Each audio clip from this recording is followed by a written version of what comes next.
Let's move on to this UFC card, and we have an American in the house who's been destroyed his action, fresh from vacation, with cash in his pocket, hitting giant parlays. Sounds like your life is going pretty well, An American. How you doing today? Doing great, Jimmy. Glad to be back. It's been a long week to be away from the show and MMA in general, but nice little break I got there. And you're right, I'm on a heater. I'm loving it. I cannot wait for Saturday. You are on a heater. Can you tell us a little bit about what went on in the last big event? Yeah, UFC on ESPN2 crushed it. Full sweep of the board. Absolutely nailed every single pick that I gave out on my podcast and on the show here for you guys.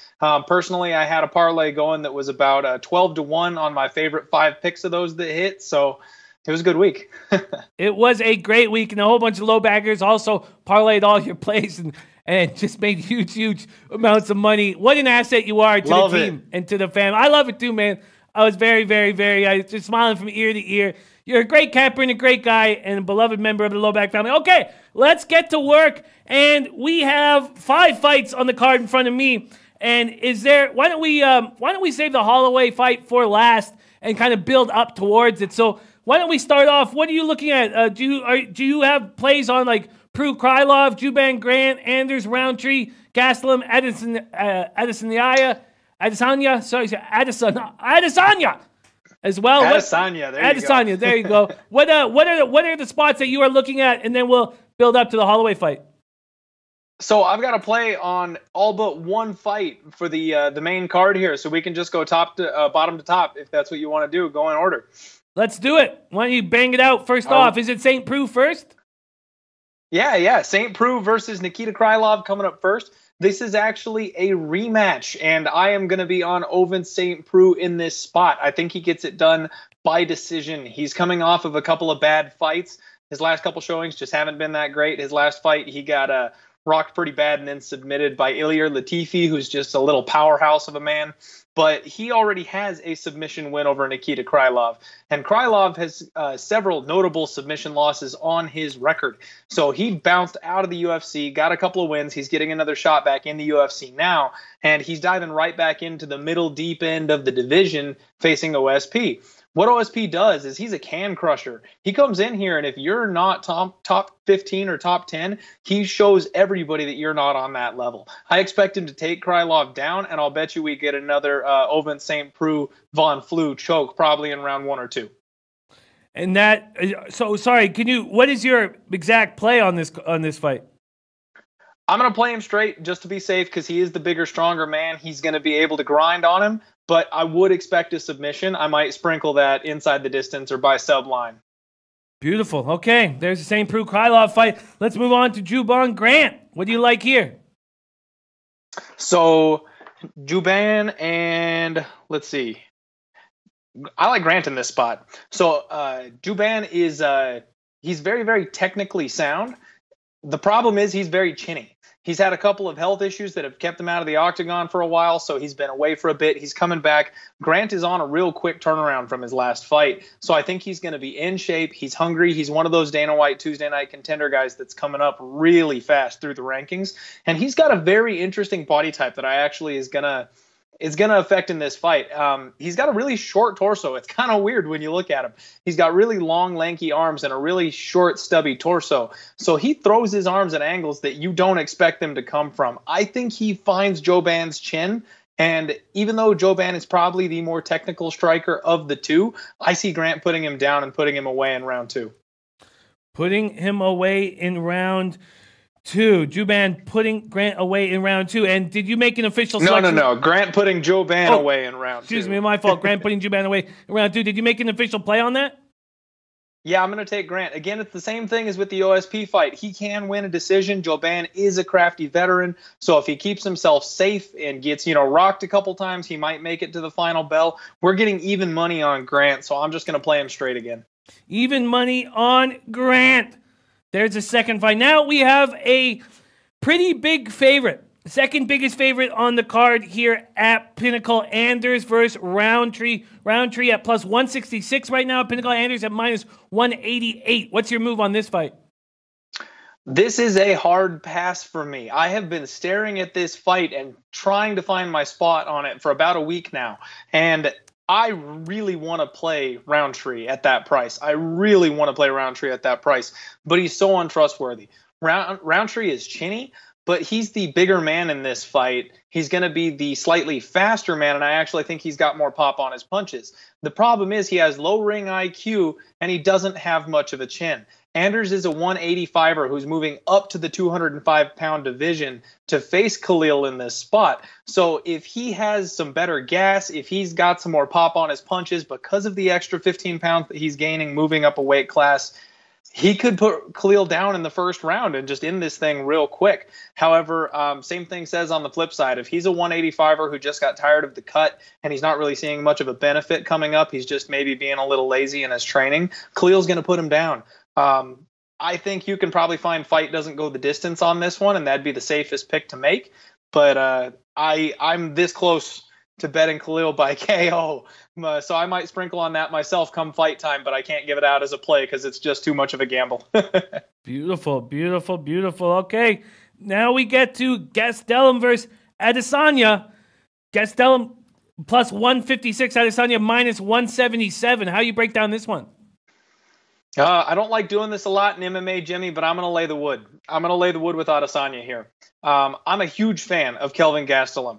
He is an absolute wrecking ball, and getting dog money on him is normally one of my favorite things to bet. I've backed him as an underdog a lot over the course of his career. However, when you find a fighter who is you basically put him in a machine and design the best opposing fighter against him. That's what Israel Adesanya is to Kelvin Gastelum to me. So Kelvin Gastelum is always a smaller guy in his division, but he always has a speed advantage, and that's where he usually manages to rock guys, put them down, and then take them out of the fight. Adesanya is so much taller than most of the other guys in the division. I think that Kelvin is going to have a hard time finding his chin, and not just because of the height and reach advantage, but because of the way that Adesanya moves. His last fight against Anderson Silva, he really showed a spectacular level of striking fluency. I'm not sure I'm saying that right. Fluidity. He's got great movement. He's got great footwork. And someone like Anderson Silva, who may not be in his prime, he's not peak Anderson Silva, he still is incredibly dangerous on the feet, and he could barely touch Adesanya. So I think the shorter Kelvin Gastelum is going to have a harder time getting to Adesanya, and I really see him piecing him apart, maybe putting him away late, because there's the threat of Kelvin going for it hard in round 4, round 5, and then Adesanya countering him with a knee or an uppercut and putting him down. I will be laying the wood and playing him straight, but I really see him winning by decision here. Ben Diaz says Gastelum has a 100% drop rate in this division.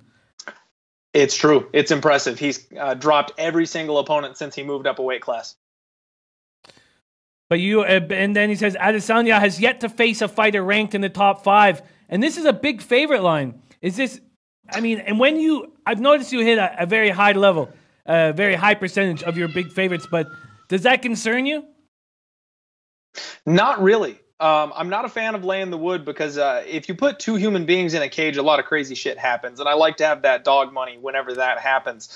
But when I do pick a favorite to lay the wood with, it's usually because I really just think they're going to win the fight. Sometimes it's not about line value. Sometimes it's who's going to get their hand raised at the end of the night. This isn't a sport where there's point spreads. This isn't a sport where they can sit the star player. It's two human beings, and one of them walks out of this a winner. So even if the line is just a little bit off, you're not getting the right value, you can still pick the guy that's going to win at the end of the night. And I think that's what's happening here with Israel Adesanya.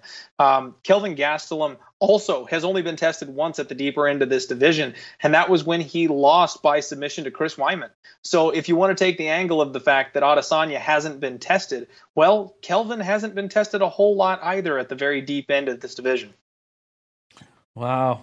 Interesting breakdowns. Now let's get to the big fight. Max Holloway, man, what a treat it is to watch this guy. Minus 204 right now on Pinnacle, going up against Poirier at plus 179. Can't wait to hear your breakdown on this. This is a spectacular spot. This fight is going to be just fireworks. Both of these guys are deserving of a title. Both of them have been around forever. It's a rematch. Max Holloway's first ever loss was to Dustin Poirier in his UFC debut. So this is one that he really wants to come out and make a statement on. There's a lot of emotional handicapping for me going on in this fight because of that. And actually, my play on this is I'm going to take Holloway inside the distance. I got that at -113 right when the line dropped, because I think he's going to do exactly what he's done to his previous two opponents. Jose Aldo, the former champion of the weight class Holloway is coming up from, and then Brian Ortega. He just has a pressure game that no one else can keep up with. He's got a head that's made out of cement, so even if he gets clipped, he never goes down. And then he just wears on his opponents. There is something about hitting a man with your hardest shot and him smiling and nodding at you that takes your soul.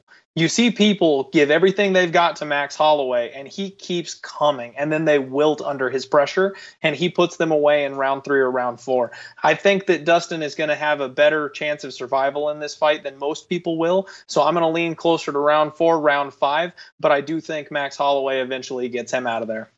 Max Holloway inside. Wow, I like that. I like that a lot. Inside the distance for Max Holloway at -113. He's -204 to win the fight. Now, I know that you've been crushing these parlays in UFC, and a lot of the low baggers are already saying, what is his parlay for this one? Have you put one together yet? I haven't yet. Usually I put the parlay together on Saturday morning right before the fight goes out. I take a look at where my gut's sitting on my favorite couple of picks, and then I tweet that out there. So I don't have one to give just yet on this one. However, I am very confident in Grant. I do like Israel Adesanya, and there's a fight that I like on the undercard, actually. Max Griffin is another one I'll be looking at. So there's a 3-teamer if you guys want to roll the dice with that. But I will be tweeting stuff out later on, so I will have a official parlay to give out later on. An official parlay, and we'll know to hear that on your podcast. A lot of guys, Based Kniff says parlay Holloway and Israel. What do you think about that? That's something I suggested on my podcast, actually. That way you're only risking 1 unit as opposed to laying all that wood on 2 big favorites. You're gambling against 2 underdogs that have a good shot of coming through in Kelvin Gastelum and Dustin Poirier. So you're kind of playing with fire when you do that. But at the same time, it's a lower risk, lower reward ratio if that's something you're interested in. I don't mind that play whatsoever. 1 unit on the 2 of them will get you about +130, I think. So not a bad play in my opinion. That play is being vouched for here by our man and America. Okay, a couple things here. Harrington Nick says, I like Griffin too. And then also, Ben Diaz says, get his take on the Boston Salmon fight. The Boston Salmon fight? Which one is that? I am just going under what is that? Probably on the undercard. Let me see if I can. Oh, Boston Salmon versus Khalid Taha. I actually, unfortunately, do not have an opinion on that fight. Hate to say it. Sorry for. Thanks for the shout out and calling for some opinion here, but I don't have anything for you on that one. Don't have anything on that one. Well, that is fine. That is fine because I'm sure you will on your podcast very, very soon. And it is a great podcast. Could you please let the lowbaggers know a little bit about that podcast and where to find you on Twitter? Absolutely. On Twitter, if you want to follow me for everything, it's at Maximus in 3D. If you want just my MMA content, I'm at the Die Hard MMA Pod. And that's the title of my podcast, the Die Hard MMA Podcast. I'm on iTunes, I'm on Stitcher, I'm on Spreaker. You can find me pretty much anywhere. I do also upload to YouTube. Since 2019, since the podcast started, I am 42-26 for plus 35.30 units on single unit picks. That is glorious. A glorious, glorious record. And we are so lucky to run with you. Thank you so much for giving out. And would you say maybe we've already sort of touched on this, but what would you say is your single favorite spot on this entire card? I really think Holloway inside the distance is my single favorite pick. I think that we are seeing something special. I think we're witnessing greatness in Max Holloway. I don't see him losing for a very long time, unless maybe he matches up with Khabib for the lightweight title. That one might cause him some problems. But he is a special, special case. His move up to the lightweight division could have happened a long time ago. And the way he put Aldo down not once, but twice in the exact same manner, I've got full belief in this kid. And as much as I love Dustin Poirier, I don't think he sees the final bell. Max is too dangerous, and no one can keep up with his pace. He's ridiculous.